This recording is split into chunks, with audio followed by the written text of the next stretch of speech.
उनको लगा कि ये सब मर चुके हैं, तो उनका एक जो पाकिस्तानी जो कमांडर था उसने अपने जवानों को आदेश दिया कि इनको रीचेक करो, इनमें से कोई जिंदा तो नहीं है। तो उनके पाकिस्तान के 2 सैनिक आए, आकर के हमारे जवानों के शरीर के अंदर गोलियां दागने लगे। तो मैं बेहोश था, लेकिन इतना बेहोश नहीं था कि उनको सुन ना सकूं या देख ना सकूं। तो जब मेरे सामने वाले साथी को जो सीने में आकर 4-4, 5-5 जो राउंड के ब्रस्ट मारे, रेड बॉडी ऐसे उछलती थी ऊपर की तरफ, सामने वाले को मारा, बगल वाले को मारा, मैं भी इस तरह से ऐसे पड़ा हुआ था। उसने फर्स्ट में यहाँ पर ब्रस्ट मारा, फिर मेरे पैर में 2 जगह पे मारा। उसको मैं देख रहा हूं कि धुआं निकल रहा है, लेकिन उस गोली की पीड़ा को चुपचाप पड़ा सहता रहा और उनको यकीन हो गया कि इनमें से कोई जिंदा नहीं। फिर बहुत गालियां दी, बूट की ठोकरें मारी। फिर काफी देर के बाद में उनका जो कमांडर था उसने बोला कि इनके वेपन उठा लो, और नीचे जो हिंदुस्तान का पोस्ट है उसके ऊपर दूसरे जो उनके साथी थे उनको सूचना दिया, उसके ऊपर कब्जा हमला कर दो। फिर ये आवाज भी सुनी तो मुझे लगा कि यार आज तो मेरी पूरी टीम खत्म हो जाएगी। तब ऊपर वाले से एक ही प्रार्थना करी कि मुझे इतने जिंदा रख दे कि मैं अपने साथियों तक सूचना दे सकूं और उनको बचा सकूं। और ये सत्य है कि अगर निस्वार्थ भाव और सच्ची श्रद्धा से उस परम पिता परमेश्वर को याद करते हैं तो शक्ति जरूर साथ देती है। दोबारा से उसके साथी आए, पाकिस्तान के सैनिक आए और हमारे जवानों के शरीर के अंदर गोलियां दागने लगे। उन्होंने फिर उसी रोटेशन से गोली मारी, फिर भी मेरी बाजू में, पैर में गोली मारी। और तब तक एक विश्वास भी मैंने पैदा कर लिया था कि अगर इसने सर और सीने में गोली नहीं मारी, चाहे मेरा हाथ पैर दोनों ही काट करके ले जाए, मैं उफ तक नहीं करूंगा और मैं जिंदा रहूंगा। मैं उस विश्वास की बदौलत आज आपके सम्मुख भी बैठा हूं।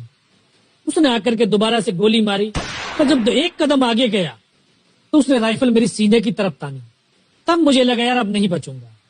लेकिन कहते हैं कि जाको राखे साइयां मार सके ना कोई। और ये इस देश को हम भारत माँ बोलते हैं।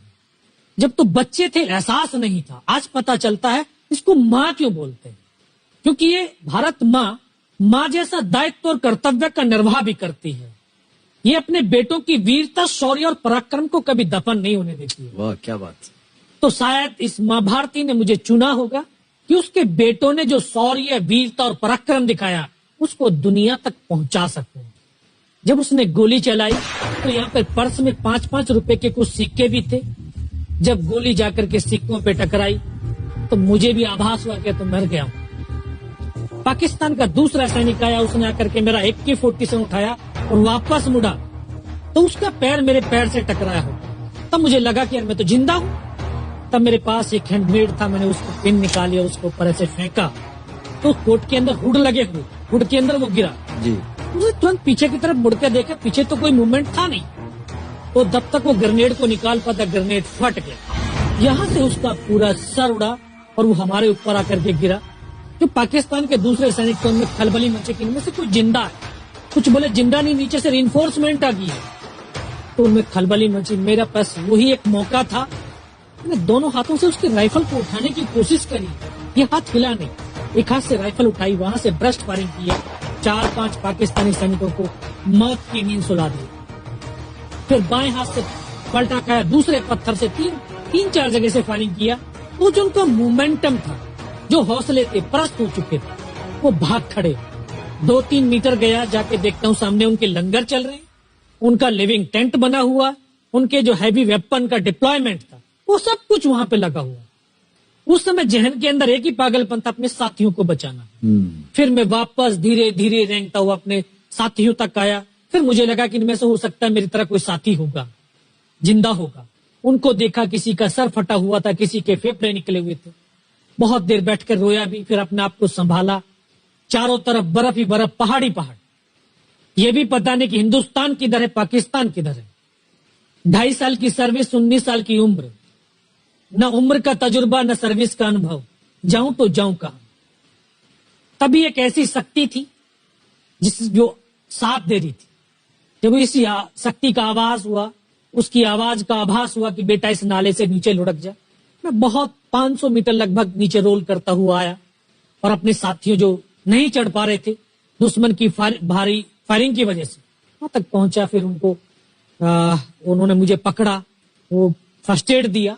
फिर वहां से जो हमारे कमांडिंग ऑफिसर कर्नल कुशाचंद ठाकुर, फिर उनको सूचना दिया। तो ये लगभग 1:30-2 बजे का समय था।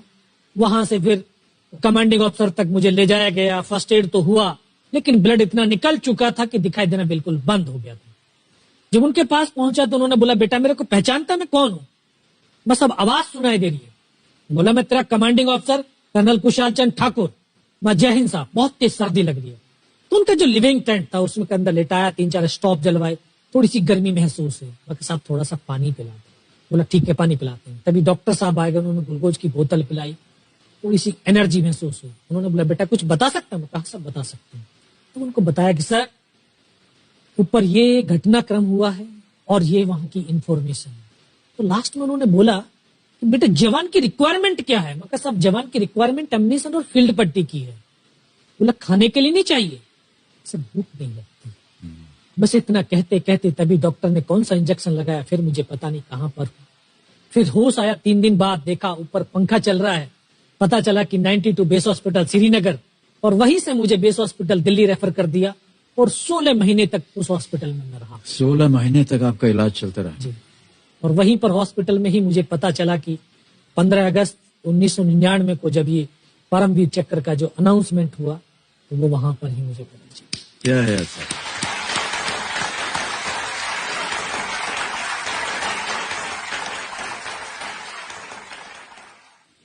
सर हमको यकीन नहीं होता कि कोई भी इंसान जब ऐसी परिस्थितियों से गुजरता है तो उसका बयान कैसे कर सकता है, लेकिन ये आपने अपनी बहादुरी का एक परचम जो है वो फैला दिया है।